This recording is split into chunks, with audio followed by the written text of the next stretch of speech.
जब भी हम बाज़ार से पनीर लेके आते हैं तो वो होता तो बहुत सॉफ़्ट है, लेकिन उसके अंदर बहुत से केमिकल्स मिले होते हैं जो हमारी सेहत के लिए बिल्कुल भी अच्छे नहीं होते हैं। तो आज मैं आपको बिल्कुल सॉफ़्ट पनीर घर पे बनाना सिखाऊंगी और बिल्कुल ऐसा आपका तैयार होगा जैसे आप बाज़ार से लेके आते हैं पनीर, लेकिन बिना केमिकल के। तो चलिए पनीर बनाना शुरू करते हैं। तो उसके लिए हम लेंगे कढ़ाई के अंदर 2 लीटर दूध। ध्यान रखिए, जब भी हमने दूध लेना है तो उसे हमने हमेशा चौड़े मुंह वाले बर्तन में ही डालना है। तो ये मैं गाय का दूध ले रही हूँ। आप चाहे तो भैंस का दूध भी यूज़ कर सकते हैं या फिर गाय का दूध भी यूज़ कर सकते हैं, जैसे भी आपको ठीक लगे। और आपको मैं दिखाऊंगी कि गाय के दूध के साथ भी बहुत ही सॉफ्ट और बहुत ही ज़्यादा पनीर अच्छा बनता है। तो अब हम गैस की फ्लेम को ऑन कर देंगे और दूध को मैं एक उबाला आने दूंगी। बिल्कुल हल्का सा हमने उबाला आने देना है दूध को। तो ये लीजिए, दूध को उबाला आना स्टार्ट हो गया है। अब हम कड़छी को थोड़ा सा बीच में चला देंगे इस तरीके से, ताकि जितनी भी मलाई है वो अच्छे तरीके से दूध में मिक्स हो जाए। तो ये लीजिए, अच्छे तरीके से हमने चला लिया है कड़छी को दूध में। तो अब हम क्या करेंगे, अब हम गैस की फ्लेम को बिल्कुल धीमा कर देंगे और क्या करेंगे, अब हमने लेना है, मैं 1/4 कप के नाप से ले रही हूँ। उसमें पहले हम आधा डालेंगे सिरका, जैसे कि मैं वाइट वाला सिरका यूज़ कर रही हूँ। तो 1/4 कप का नाप है, लेकिन उसमें आधा हम डालेंगे सिरका और आधा इसके अंदर हम डाइल्यूट करेंगे पानी। डायरेक्ट सिरका बिल्कुल नहीं यूज़ करना है। हमेशा सिरके की और पानी की जो क्वांटिटी है वो बिल्कुल बराबर होनी चाहिए। तो अच्छे तरीके से हम सिरके और पानी को घोल लेंगे। अगर आपके पास सिरका ना हो तो आप नींबू का रस भी डाल सकते हैं, लेकिन सिरके से अच्छे तरीके से जो है फट जाता है। तो अब हम क्या करेंगे, धीरे धीरे से जो हमने सिरका और पानी का घोल बना के रखा है वो हम धीरे धीरे दूध के अंदर डालते रहेंगे। एक साथ हमने सारा मिक्सचर नहीं डालना है, धीरे धीरे डालना है और तब तक हम और धीरे धीरे हमने चलाना है।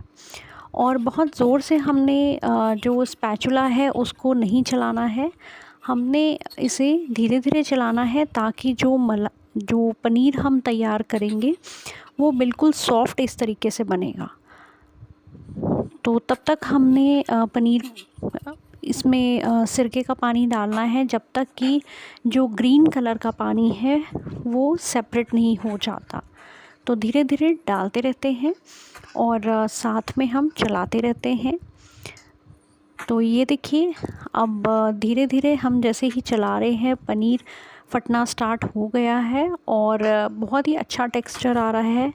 बिल्कुल भी इस तरीके से जैसे परफेक्ट बाज़ार में तैयार किया जाता है पनीर, उसी तरीके से ये तैयार हो रहा है। तो ये लीजिए, हमने सारा मिक्सचर डाल लिया। मान लीजिए अगर आपको लगे कि दूध गाढ़ा है और फट नहीं रहा है तो आप इक्वल क्वांटिटी में 2-2 चम्मच और भी डाल सकते हैं, यानी कि सिरका और पानी का दोबारा से थोड़ा सा और मिक्सचर तैयार करके तो वो आप इसके अंदर डाल सकते हैं। तो ये देखिए, जो है पनीर वो अलग हो चुका है और जो हरे वाला पानी है वो सेपरेट हो चुका है। तो बिल्कुल परफेक्ट छेना तैयार हो गया है। इसी पॉइंट पे हम गैस की फ्लेम को कर देंगे ऑफ़, क्योंकि पनीर तैयार हो चुका है इसीलिए। तो ये देखिए, पानी अलग हो चुका है और हमारा पनीर भी तैयार हो चुका है। बहुत ही अच्छा पनीर तैयार हुआ है। तो अगले स्टेप कर ले, मैंने लिया है एक मसलिन क्लॉथ। नीचे मैंने एक बर्तन रख दिया है और ऊपर बिछा दिया है मसलिन क्लॉथ। और अब इसके अंदर हम ये जो हमने पनीर बनाया है उसे हम छान लेंगे। तो इस तरीके से हमने धीरे धीरे मसलिन क्लॉथ के अंदर जो पनीर को पानी के साथ ही डाल देना है।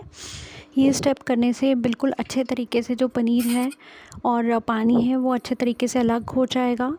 तो इस तरीके से हमने सारा डाल देना है और उसके बाद हमने क्या करना है, हल्का सा इसे निचोड़ देना है। निचोड़ने से पहले क्या करना है, हमने एक और स्टेप करना है।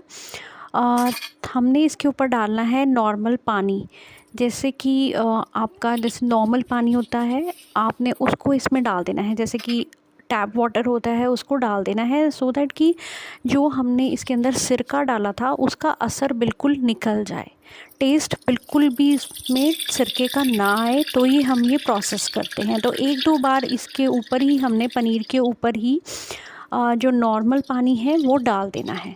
ध्यान रखिए ठंडा पानी नहीं डालना है, नॉर्मल टेम्परेचर का पानी डालना है और उसको हल्का सा हमने इस तरीके से निचोड़ देना है।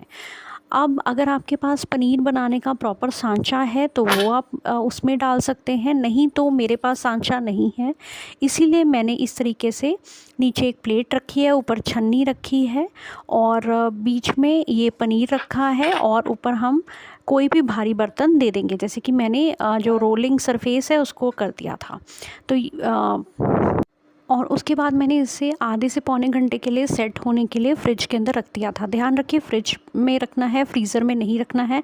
तो ये देखिए आधे से पौने घंटे के बाद मैंने निकाल के देखा है, ये देखिए बिल्कुल परफेक्ट सेट हो गया है। क्योंकि फ्रिज में रखने से ये होता है कि जो एक तरह से इसका टेक्सचर बहुत प्रॉपर आ जाता है और जब कटता है तो बहुत ही अच्छे इसके पीसेस तैयार होते हैं। तो फ्रिज में ज़रूर रखिए इसको।